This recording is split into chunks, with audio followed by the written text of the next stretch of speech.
අයිවන අපේ YouTube channel වල හැමෝටම sithumtech YouTube channel එකේ තමයි ඔයාලා අදත් එකතුලා ඉන්නේ. ඉතින් මේ national fuel pass එකේ ගොඩක් cases තිබ්බා. ඔයාලා ගොඩක් problems තිබ්බා. ගොඩක් අය comment කරලා තිබ්බා. ඉතින් කලින් videos දෙකක් මම කරා මේ පිළිබඳව national fuel pass එකට register වෙන්නේ කොහොමද කියලා සහ ඒ වගේම registration fail වෙන්නේ ඇයි කියන එක ගැන අපි කතා කරා. ඉතින් මේ videos දෙක ඔයාලට පුළුවන් YouTube එකේ මගේ YouTube channel එක හරහා බලන්න. මම links පල්ලෙහාන් description එකේ දාලා තියන්නම්. මේකේ තවත් ප්‍රශ්න නැතුව ඔයාලට සම්පූර්ණ විස්තරය දැනගන්න ඕන නම් මේ වීඩියෝ දෙක අනිවාර්යෙන් බලන්න. ඒක ගොඩක් ඔයාලට වැදගත් වෙයි. හරි. ඉතින් දැන් අපි බලමු national fuel pass එක හරියට හදාගද්දී විශේෂයෙන්ම සැලකිලිමත් යුතු කාරණා කිහිපයක් තියෙනවා. ඇත්තට මේක ගොඩක් අයට දැන් හරි ගිහින් තියෙනවා. සයිට් එක දැන් වැඩ කරනවා ගොඩක් වෙලාවට. සමහරක් අය දැනුත් කියනවා ගොඩක් වෙලාවට මෙන්න මෙහෙමයි chassis number එකයි වාහනයේ number එකත් එක්ක match වෙන්නේ නැහැ කියලා එනවා කියලා කියනවා. සමහරක් වෙලාවට registration fail වෙනවා. මෙන්න මේ වගේ ගොඩක් ප්‍රශ්න ගොඩක් අය කියලා තිබ්බා. ඉතින් comments ගණනාවක් දාලා තිබ්බා. මට මේ හැම එකටම reply කරන්න බැරි නිසා තමයි මේ වීඩියෝ කරා ඔයාලට ඒක පිළිබඳව දැනුවත් කරන්න උත්සාහ ගන්නෙ. ඉතින් මේ fuel.gov.lk gov.lk කියන සයිට් එකට ආවම පස්සේ දැන් මෙන්න මේ විදිහට national fuel pass එක register වෙන්න සහ අපිට වැදගත් කාරණා කීපයක් පිළිබඳව මෙතන mention කරලා තියෙනවා.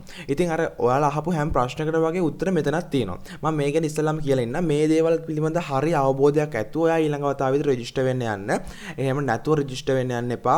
හැම phone number එකම එකපාර දෙන්න යන්න එපා. මේක හරි පිළිවෙලක් තියෙනවා. මේක process එකක් තියෙනවා. මේ process එකට ඔයා register වෙන්න. ඒ registration process එක කොහොමද කරන්න කියලා කිව්වොත් ඔයාලට මෙතන national fuel pass registration fail කියලා වීඩියෝ එකක් තියෙනවා. මම දාලා links මම පල්ලෙන් දාන්න. ඒ වීඩියෝ එක බලන්න. ඒකේ සම්පූර්ණයෙන්ම විස්තරය කියනවා කොහොමද මේකේ හරියට register වෙන්නේ කියලා. හරි. ඉතින් මෙතනදී විශේෂයෙන්ම දැන් මෙතන තියෙනවා අපිට කිහිපයක් තියෙනවා කාරණා කිහිපයක්. මේ කිහිපය අපි අනිවාර්යෙන් පිළිපදින්න ඕනේ කියලා තියෙන්නේ මෙයාලා. ඉතින් මෙතනදී enter the chassis number සහ මේක මේ certificate of registration of motor vehicle. මෙන්න මෙතනදී certificate of registration of motor vehicle කියන එක. ඔයා මේක කියව ගන්න. මම මේකේ වැදගත් කාරණා ටික highlight කරන්නම්. මෙන්න මෙතනදී ගොඩක් අය කිව්වා අර chassis number එක සහ මේ vehicle number එකත් එක match වෙන්නේ නැහැ කියප එකේදී ඔයාලා මතක තියාගන්න ඔයාලගේ ආදායම් බලපත්‍රය තියෙන්නේ. ඔයාගේ වාහනේ ආදායම් බලපත්‍රය තියෙනවා chassis number එක. මෙන්න මේ number එක ඔයා type කරන්න. මෙතනදී ඔයාගේ ඉන්ෂුරන්ස් කාඩ් එකේ වගේ තියෙන numbers type කරන්න එපා. ඇත්තට මට ওই ප්‍රශ්නේ වුණා. මම register වෙද්දි මගේ ඉන්ෂුරන්ස් එකේ තිබ්බ ඒක තමයි register උනේ. එතනදී register වෙද්දි මට ඒකේ එක අකුරක්. ඒ කියන්නේ E එකයි F එකයි වෙනස් වෙලා තිබ්බා.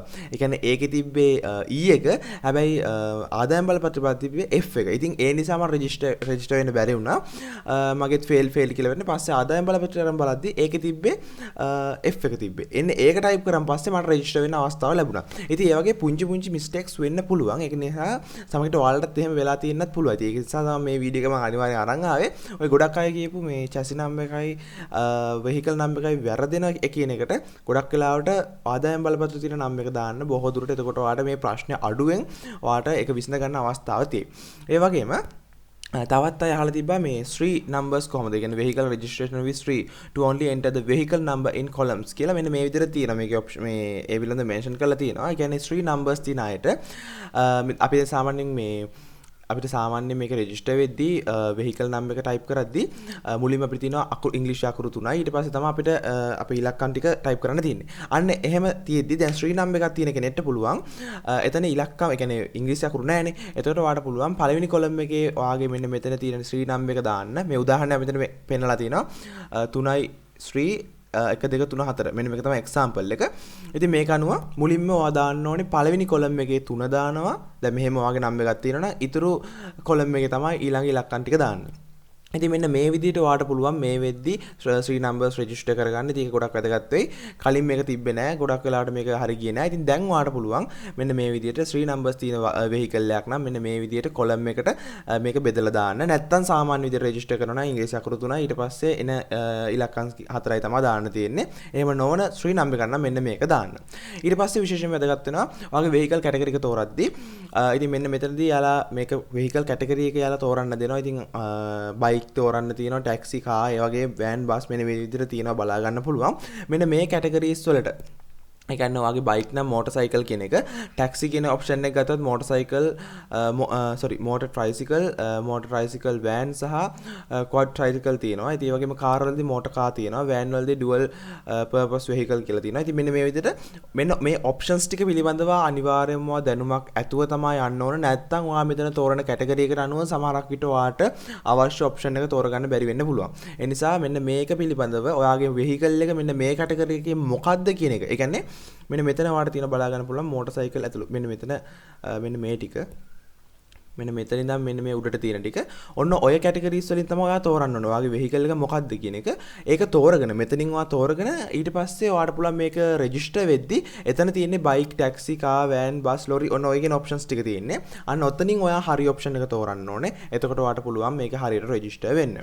ඊට පස්සේ ඔයාට මෙතනදී කියනවා only one nick is allowed per vehicle and per mobile number. ඒ කියන්නේ ඔයාට පුළුවන් එක මොබයිල් ෆෝන් එකකින් ඔයාට පුළුවන් එක වෙහිකල් එක රෙජිස්ටර් කරන්න පුළුවන් එක NIC නම්බරයකට නැත්නම් මේ PP සහ BRN එකකට.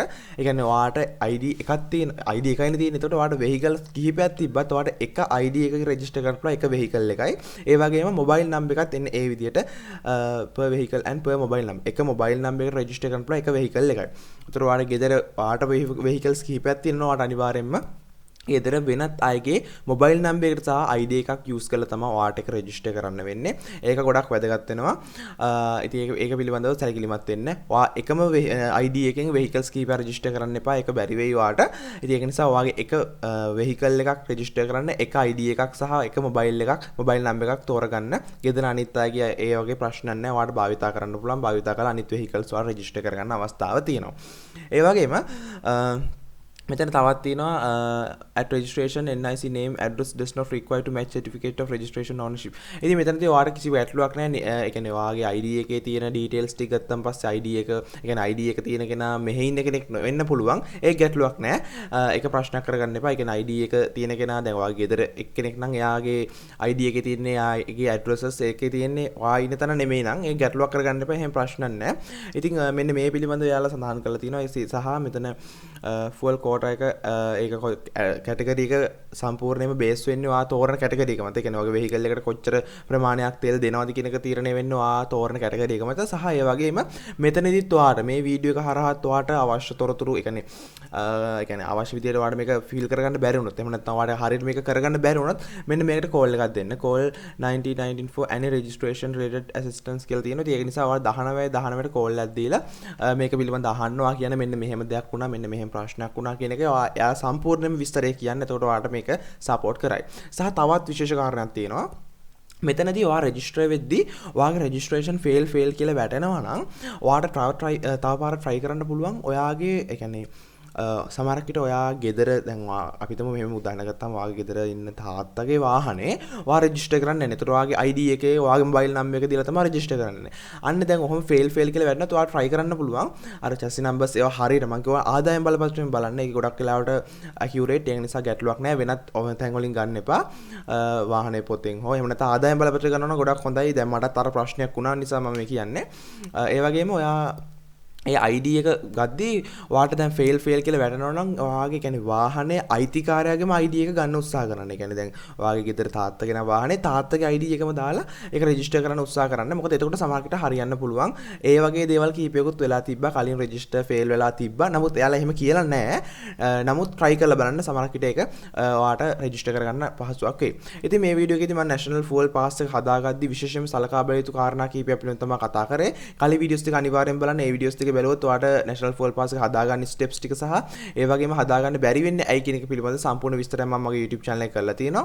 ඉතින් මේ පිළිබඳව සම්පූර්ණ ගැටලු මොනවා හරි තියෙනවා ආයෙ පල්ලෙන් කමෙන්ට් එකක් දාන්න. මම මේ පිළිබඳවත් වීඩියෝ එකක් හරව ඔයාලට පුළුවන් විදිහට සහයෝගයක් දෙන්නම්. subscribe කරන්න නැත්නම් එකතු වෙන්න. අපි ඊළඟ වීඩියෝ එකක් පොන්න හමුවෙමු.